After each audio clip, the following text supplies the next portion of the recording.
Y'all put together these big, super long paragraphs, and y'all think that somebody actually wants to sit there and read that crap. Ain't nobody trying to read that crap, man.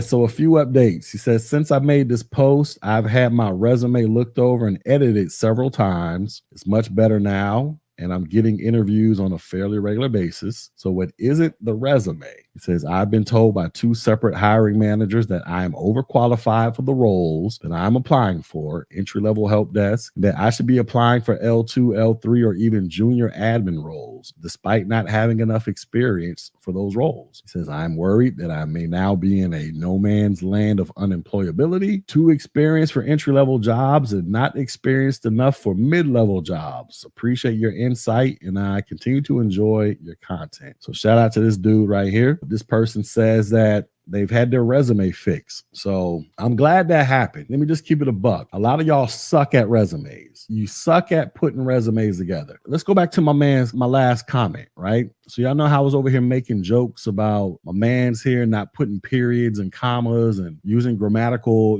proper English grammatical structures and all that crap. This is how a lot of y'all put y'all resumes together. I'm not even exaggerating when I say that point. Like, this is how people actually put resumes together. It's just horrible. Y'all put together these big, super long paragraphs, and y'all think that somebody actually wants to sit there and read that crap. Ain't nobody trying to read that crap, man. Y'all need to learn how to get bullet points in your life. And this is one of the things that I'm thankful for when I was in the military, right? When I was in the military, we had these things called NCOERs, non-commissioned officer evaluation reports, that we had to do every quarter or once a year or whatever the case may be. And it was always stressed beyond the ultimate levels of stress that you had to put everything with bullet points on it to make it simple for people to read and comprehend, because ain't nobody got time to be sitting there reading no freaking paragraphs. I mean, just think about this. Just imagine if you are a hiring manager, you advertise a job. Let's just say you're working at the help desk or a help desk job or whatever. You do realize it's probably going to be about 1,000 people that apply for that job. And then out of the 1,000 people, you got to figure out how to get this thing down to about 20 candidates. And then out of the 20 candidates, they all give you a resume. If all of them got paragraphs and book reports as resumes, can you imagine sitting there reading that crap? Do you know how much time you're going to be sitting there reading and scanning through Ain't nobody got time for that crap, man. So I'm glad this person got their resume fixed. Whether this person fixed it or they took it to a professional resume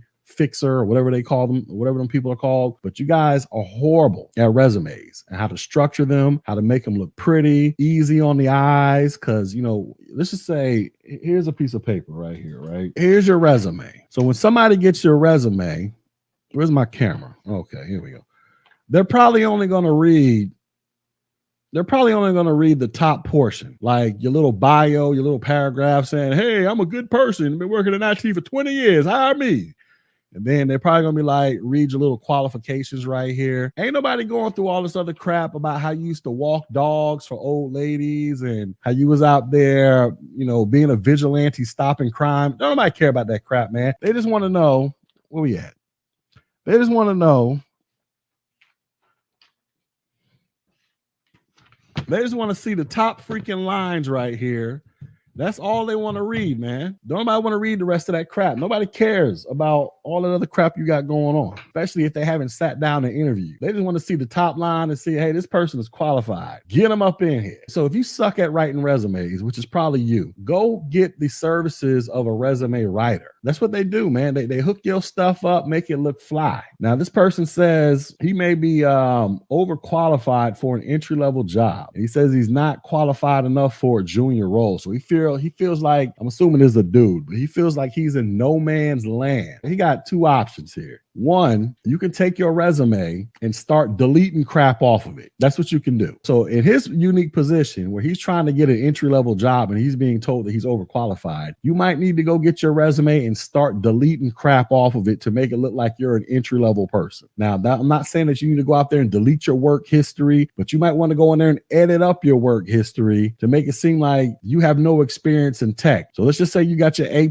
your Net+, Security Plus certification. You might want to delete that crap off your resume. Or let's just say you was working for another company and you were working at the call center, or you were doing some help desk type of work or whatever, system administrator type of work. You might want to go through and edit that resume up and get that stuff off the resume to make it look like you ain't never worked tech a day in your life, so that you can qualify for the entry level job in his unique position. This is not applicable for everybody. The other option is you say that you're underqualified. You believe you're underqualified for a junior admin role. Well, what you need to do, you need to go out there and get some skills in your life. I mean, you might need to go get a higher level cert, but don't just go get the cert just to say, hey, I got my certification, I got my CCNA. No, you might want to go take a class like some of the ones I offer, but you might want to go take a class at a tech college, boot camp. I don't care where you do it at, and actually go in there and start playing with the routers and the switches. Or you're going for an AWS, you go out there, holler at my man Professor Black Ops. He'll teach you how to spin up a freaking AWS instance and start going out there and programming this stuff up, manipulating it, basically getting your lab on so that you can add this wonderful knowledge to your resume to show that you do have skills when it comes to doing junior admin roles for whatever it is that you're applying for. I'm saying this based off of what he said in the comment. I don't know if this person's doing this stuff or not, but these are some of the things that you might want to do. So option A for this person is remove stuff from your resume that may make you appear to be overqualified. So go back to that resume writer and be like, hey, get this off the resume, get this off the resume, just get it off. And option two is you might need to go out there and get your skills up and start learning some of these technologies that are associated with these junior roles that you might be applying for, so that when you go into the job interview, you can go in there with certification and skills in hand, saying, yeah, I know how to do this, I know how to do that. So that might help you. So that's something for you to think about. A hiring manager has about 2 minutes to review a resume. Yeah, man. You get a stack of resumes. Ain't nobody sitting here trying to read a stack of these joints, man. Shout out to this one dude, right? So about a year ago, I was offering some of y'all resume services on the YouTube channel, and this one particular dude, and I remember him because he shares the exact same name of a very famous person, an extremely worldwide known famous person. So he has the exact same name as this person. I'm not going to say his name, but this brother working in tech for like, I don't know, about 10 years or something, sent me his resume, was like, hey man, can you help me revamp my resume? I was like, cool. That joker sent that resume to me.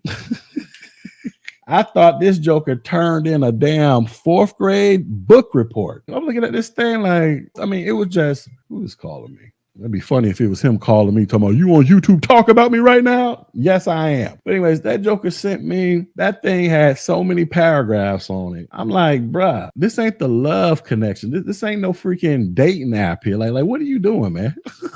Why did you send it? So, man, it took me like 2.5 days to go through that thing to try to figure out what to remove. You know, I had to go in there and research certain acronyms because I didn't know what the hell they stood for. I was like, ugh. And then after that, after I fixed his resume up, I was like, I'm not doing this no more. I canceled that part of my services. I was like, I can't do this. That takes up way too much time, man. It was horrible. Adrian says, one last question. What are your thoughts on DOD jobs, Department of Defense? If you can get one, get one. Job stability is there. So like I was telling y'all one of these videos, it's hard to get fired from the DOD. Once you get a job working for the government, especially at the federal level like that, it is hard to get fired. Now, the one thing about it is, especially dealing with IT, you're more than likely going to have a security clearance. So that might be a roadblock for you if you don't have one already. Those of us who served in the military, the overwhelming majority of us, especially those of us working in tech, we all had security clearances. Matter of fact, I had a top secret clearance. I've had a TS clearance since 2003. I'm still in the system, even though I'm not actively using it. So as long as I don't get arrested or I don't go out there and start taking bribes from Russia or China or something like that, I should be good money if I want to go get my TS clearance reactivated. Yeah, but anyways, one of the things that you might want to get is try to figure out how can you get a security clearance. Now, getting a clearance isn't something that you can just go to Walmart and walk down the clearance aisle and just start putting clearances in your buggy. That's not how this works. They're going to have to go out there and do investigations into you to make sure that you're a good person. You pay your bills. You're not out here just breaking into people's houses and selling all types of drugs. You're a good person, right? And it costs money to do those investigations, especially the higher the clearance level is. That's probably going to be the main thing that's going to cause you problems if you don't have one, is trying to qualify for a security clearance so that you can apply for the job. And also with the DoD jobs, doing IT stuff, you're going to have your Security Plus. That is a mandatory, at least last time I checked. Let me put it that way. Last time I checked, which is probably about 2 years ago, it was mandatory to have your Security Plus certification to do any type of IT work for at least at the federal government level. But if you can get in there and get you a job, you in there. They pay decent money, become a GS worker, do what you do, collect your little benefits, go on your little 2 weeks vacations and live your happy little life, man. It's pretty good. I ain't seen no issues with it.